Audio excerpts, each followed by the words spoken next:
Good afternoon and welcome to breaking news updates from around the globe. I'm Melissa Negrini. Russian President Vladimir Putin received a formal red carpet reception upon his arrival at the airport in Beijing last night, where Chinese Foreign Minister Wang Yi welcomed him. This visit marks President Putin's 25th visit to China, as the two countries celebrate the 25th anniversary of the 2001 Sino-Russian Treaty of Good Neighborliness, Friendship and Cooperation. Today kicked off with bilateral relations with his Chinese counterpart, President Xi Jinping, which included the signing of a joint declaration between the two nations. And during a formal welcome ceremony at the Great Hall of the People, President Putin was received with full military honors. The two countries launched a joint education initiative, which serves as a 2-year framework to significantly expand educational cooperation, student exchanges, language learning, joint academic programs, and research collaboration between China and Russia. President Xi has stated that this initiative is bringing the peoples of the two countries together to develop a centuries-old friendship between the younger generation of Moscow and Beijing. This is the 25th time that President Putin has visited China. This in itself confirms the special nature of the Russian-Chinese relationship. I would like to warmly welcome President Putin and all my Russian colleagues. Right now, I would like to thank my friend Xi Jinping and our Chinese colleagues for hospitality and great organization of our visit. I am sure that this visit will further strengthen the Russian-Chinese friendship and contribute to the well-being and prosperity of our nations. Thank you. President Putin and I have just had deep, friendly and productive round of negotiations, strategic dialogue on a broad spectrum of international matters. We have signed joint statements between Russia and China on further expansion of our all-encompassing strategic partnership and about deepening our friendly ties and cooperation. In our presence, were signed a whole number of documents on bilateral cooperation. There will also be a joint statement on the establishment of multipolar world and international relationships of a new kind. Chairman Xi Jinping and myself had an exchange of opinions on actual international matters, which resulted in a joint statement confirming the very close positions of our two countries. Most importantly, Russia and China are committed to the sovereign and independent of international policy, working together to stabilize the international situation. In preparation of a potential threat of aggression, Russia kicked off 3-day nuclear forces exercises on Tuesday, which includes practicing the joint preparation and use of non-strategic nuclear weapons deployed in Belarus. These exercises include more than 64,000 military personnel, over 7,800 units of weapons, and 200 missile launchers, among a number of naval fleet and aircrafts. Practice launches of ballistic and cruise missiles are taking place at test ranges inside Russia. Qatar has urged the United States to avoid any new escalation in the region. Speaking at the weekly media briefing in Doha on Tuesday, Foreign Ministry spokesperson Majed Al-Ansari said Qatar has told its American partners that the region must not be dragged back into war. He reiterated Qatar's support for the current ceasefire and called for more time to reach a lasting peace agreement.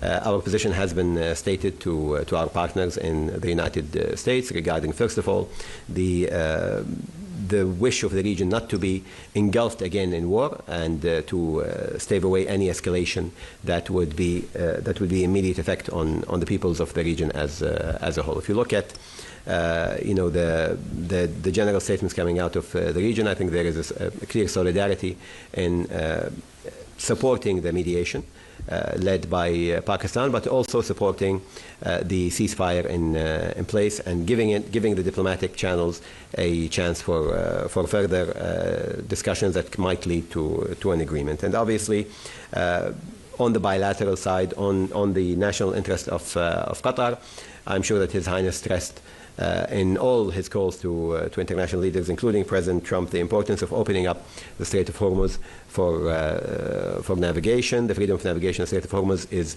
legally our right. It's the right of the State of Qatar and all countries that are living in or part of this region. And therefore, we have always stressed the importance of opening the straits and not changing the status quo over there, and for any procedures to be introduced that go against international maritime law. It's something that we do not accept, and nor should the international community accept as a new status quo in the region.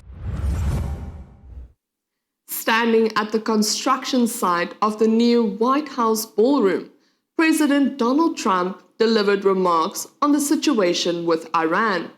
47 noted that he was an hour away from continuing strikes on Iran when some of the Gulf nations asked him to hold fire. How close were you to striking Iran? I was an hour away. We were all set to go. You're talking about yesterday. Yes. We were going to be striking it would have been happening right now. Yeah, it was all done. The boats, the ships are all loaded. They're loaded to the brim. And we were all set to start. What specifically did Gulf nations tell you that convinced you to They said that they feel they've had for the first time in almost 47 years. You know, Iran's been the bully of the Middle East for 47 years. I mean, literally the bully of the Middle East. And, they're nasty, very dangerous. They wanted a nuclear weapon.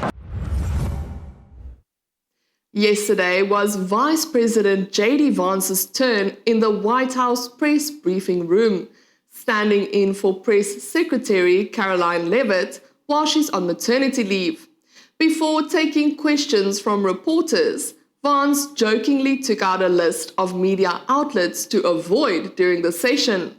But on a more serious note, the VP provided insight into the US efforts made during negotiations with Iran in Pakistan, stating that the Vice President of the United States is willing to cut a deal with Tehran as long as they agree not to have a nuclear weapon. There are two options, two pathways we can go down when it comes to the Iran situation. So step back for a little bit. What the President of the United States has said is, number one, Iran can never have a nuclear weapon.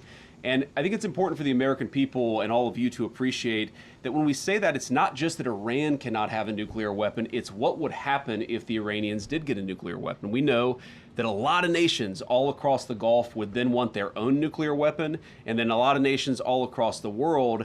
And what has been a very effective bright spot of American foreign policy really for the last 20 or so years would disappear overnight. If you have every country in the world scrambling to try to get a nuclear weapon, it would make us all much less safe. And Iran would really be the first domino and what would set off a nuclear arms race all over the world.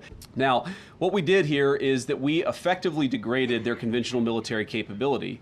That has been done. That has been successfully done. You could always do a little bit more, but where we are now is the president has asked us, has told us to aggressively negotiate with the Iranians. Why did I go to Islamabad, Pakistan? Is because we wanted to show a sign of good faith. The Vice President of the United States is willing to cut a deal so long as the Iranians are willing to meet us again on that core issue of never having a nuclear weapon. We think that we've made a lot of progress. We think the Iranians want to make a deal. The President of the United States has asked us to negotiate in good faith, and that's exactly what we've done. So we're in a pretty good spot here, but there's an option B. And the option B is that we could restart the military campaign to continue to prosecute the case, to continue to try to achieve America's objectives. And we could talk a little bit about what that looks like, but that's not what the president wants, and I don't think it's what the Iranians want either. We have an opportunity here, I think, to reset the relationship that has existed between Iran and the United States for 47 years. Stay tuned to any of our Loveboard networks for more updates on the latest global developments.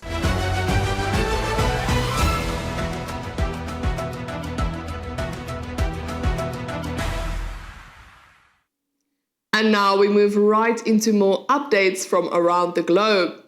Commander of the U.S. Central Command, Admiral Brad Cooper, testified before the House of Armed Services Committee yesterday regarding the U.S. military posture and national security challenges in the greater Middle East and Africa. Cooper stated that Operation Epic Fury significantly degraded Iran's navy, ballistic missile and drone capabilities, and destroyed roughly 90% of its defense industrial base, setting back Iran's capabilities by decades and eliminating the immediate threat of another large-scale attack on Israel, similar to October 7th. U.S. Central Command was created in direct response to the threats posed by the Islamic Republic of Iran, and I'm the 16th CENTCOM commander to deal with the Iranian problem set. For 47 years, the Iranian regime terrorized the region and made hostility to the United States a core tenet of its rule. The regime is an even more deadly threat to its own people, killing tens of thousands of innocent Iranians during protests in January, with public executions ongoing. Iran has long had three pillars of intimidation and coercion: their nuclear program, their ballistic missiles and drones, and their proxies, especially Hezbollah, Hamas, and the Houthis. Let's look at each of these. First, all signs pointed to Iran's intent to create a nuclear weapon capability.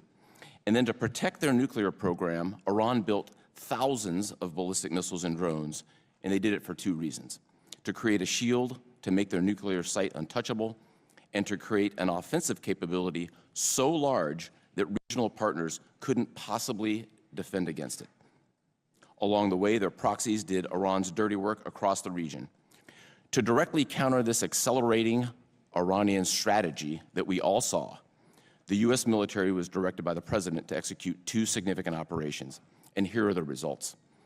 First, Operation Midnight Hammer significantly degraded Iran's nuclear program. And second, Operation Epic Fury significantly degraded Iran's ballistic missiles and drones while destroying 90% of their defense industrial base, ensuring that Iran cannot reconstitute for years. And then finally, Iran spent decades and billions of dollars arming proxies. Today, Hamas, Hezbollah, and the Houthis are cut off from Iran's weapons supply and support. So where are we now? The ceasefire continues, and consistent with the president's direction, we've established a highly effective maritime blockade of Iran. To date, we've turned away 88 ships. There has been zero trade into Iranian ports and zero trade out of Iranian ports, squeezing Iran economically and creating powerful leverage for the ongoing negotiations. In your expert opinion, was there any time over the last 40 years that Iran or the Iranian regime posed a greater threat to the United States, Israel, and our allies in the region before Midnight Hammer and Epic Fury? No, sir. So are they less capable today than they were before those exercises? They are significantly less capable today than they were before the two major operations. So basically, we're safer, our country's safer, and our allies in the region are safer because of what our president's done in Iran over the last couple of months. A journalist trying to corner Vice President Vance over America's delayed troop deployments to Poland described the move as a punitive measure against one of America's closest allies in Europe. However, the VP delivered a pointed response, saying that America's foreign policy is geared towards prompting European independence and sovereignty, noting that they want Europe to take more ownership over its own territory. He added that if the European media wants to start attacking the President of the United States, they need to look in the mirror. Last week, the Pentagon halted deployment of 4,000 troops, U.S. troops, in Poland, to Poland. This is in direct contradiction to President Trump explicitly promised not to reduce the troop level in Poland. So I'm going to ask you this question, which many people in Poland think.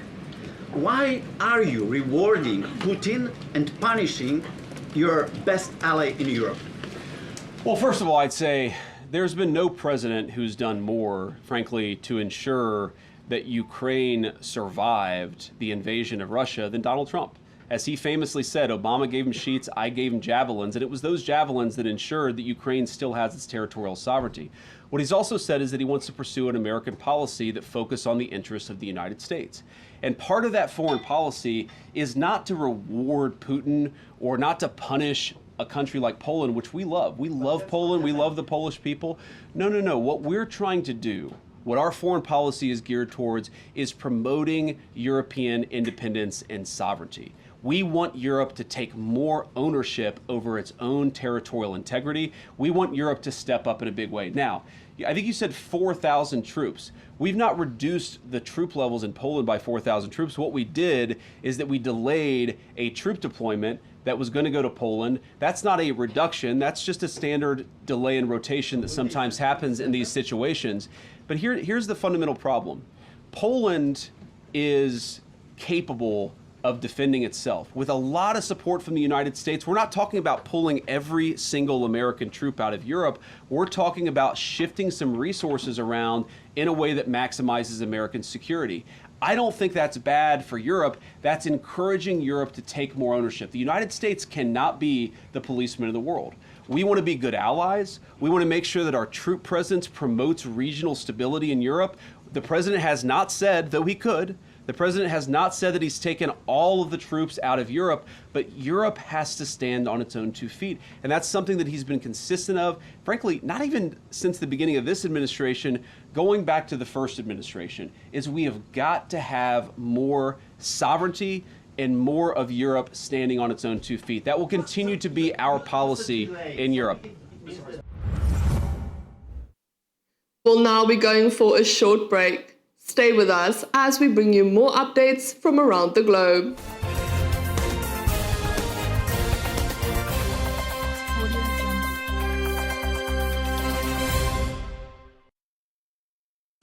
You've heard the testimonies.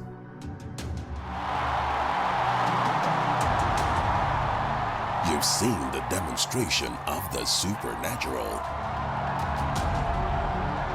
But you haven't watched it told this way.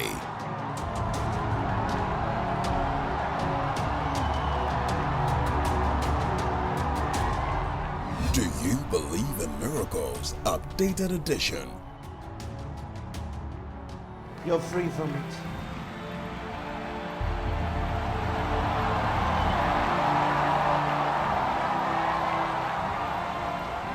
A classic compilation of outstanding miracles, healings, and transformations.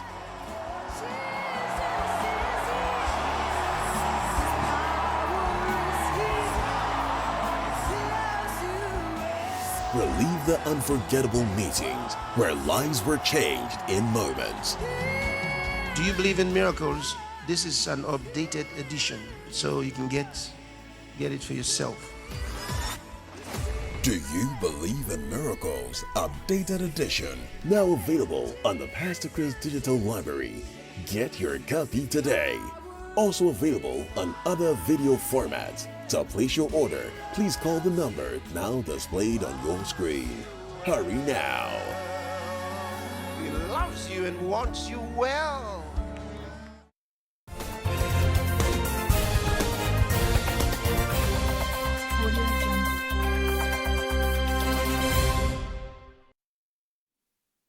The United States announced a pause in its participation in the Permanent Joint Board of Defense with Canada, an 86-year-old bilateral advisory forum which coordinated defense and security matters between America and Toronto, focusing on North American continental defense. US Undersecretary of War for Policy Elbridge Colby stated that a strong Canada that prioritizes hard power over rhetoric benefits us all, adding that unfortunately Canada has failed to make credible progress on its defense commitments. Just getting back to the U.S. Undersecretary of War's announcement yesterday, they're pausing participation in this National Defense Board. To your knowledge, when was the last time Canadian and American officials at this board met, and how dramatic do you think this pause could be on mutual defense cooperation between the two countries? First thing, the last time, to my knowledge, is the end of 2024. So it hasn't met. It's supposed to meet biannually, but it hasn't met since then. I wouldn't overplay. I mean, it has a long heritage, but I wouldn't overplay the importance of this. Where we have many aspects of very close defense cooperation with the United States, as you know, our closest defense cooperation. I'll give you the example of NORAD, and also put this in context of enormous investments that we're making in NORAD, over $40 billion that we're making in NORAD. $8 billion. One of the first announcements I made as Prime Minister was over $6.5 billion in what's called Over-the-Horizon Radar in Nunavut, which helps protect in hypersonic missiles and others. Investments that we're making. There's lots of cooperation. We will continue to do so. But we will also be cooperating with other partners.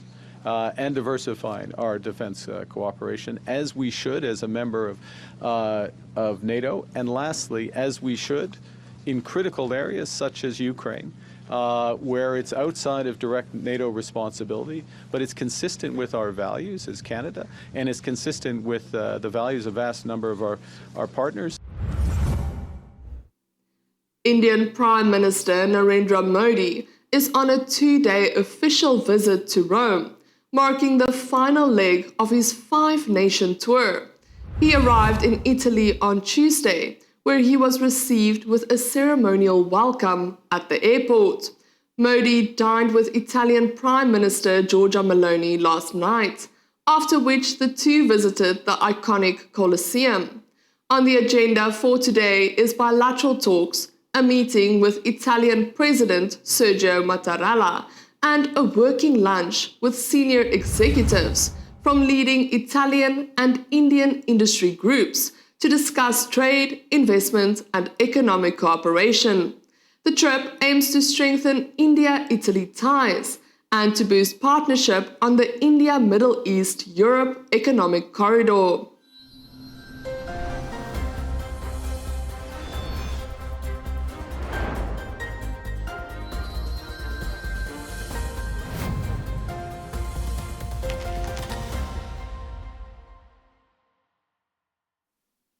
Let's take a recap of today's headlines. President Vladimir Putin receives a red carpet welcome in Beijing.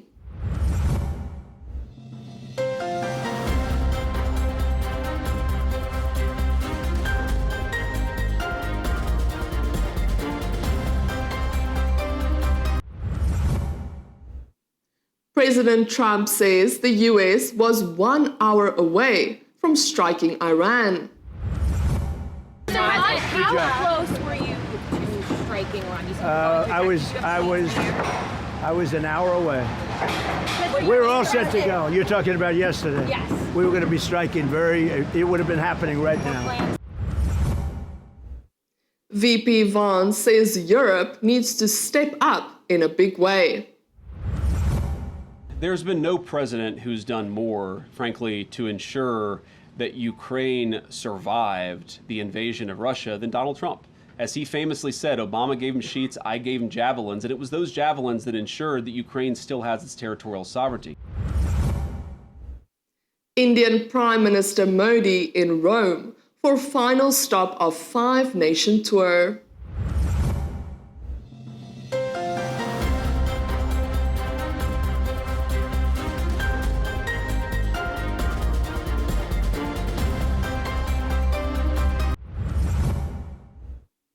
And that concludes our updates for the 2 p.m. news. Thank you for joining us. My name is Melissa Negrini, and this is LN24 International, news that is truth the pulse of trusted analysis. Have a great afternoon and goodbye.